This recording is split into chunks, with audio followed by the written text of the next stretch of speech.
Welcome to Module 6. This starts our coursework project, so we are going to start by doing site work and excavation and concrete takeoffs.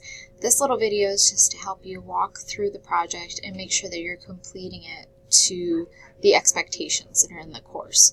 So to start, you're going to see that you have the course project here, and there's some drawings that you need to open, so the foundation, floor plans, elevations, building sections, and the porch and details. And then you also have the takeoff and pricing sheet.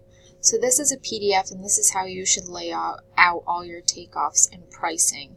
In addition, we've included an example in the course, so you can see a previous student's work of how he completed this project using another house. The thing that's excellent with his work as the example is that he shows you all his side calculations. So for all of you, you should be showing your side calculations as well, and then the takeoff.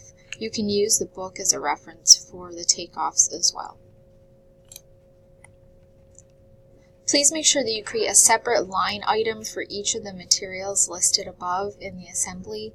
And also make sure that if you have questions regarding the drawings, you post them to the RFI log discussion board. There's purposely information missing off the drawings so that you use the RFI log. Do not email your questions to me. Please don't come in and ask questions about the drawings.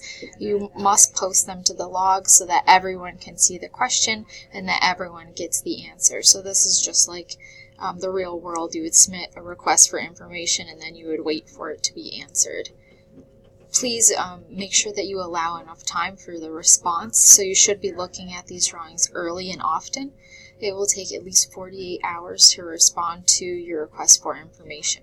So waiting to the last minute is not a good idea.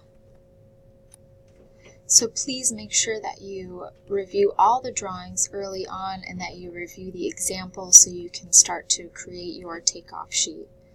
I just wanted to note that changes via RFIs are also common in our industry, and you should anticipate potential changes, which may change the numbers in your calculations.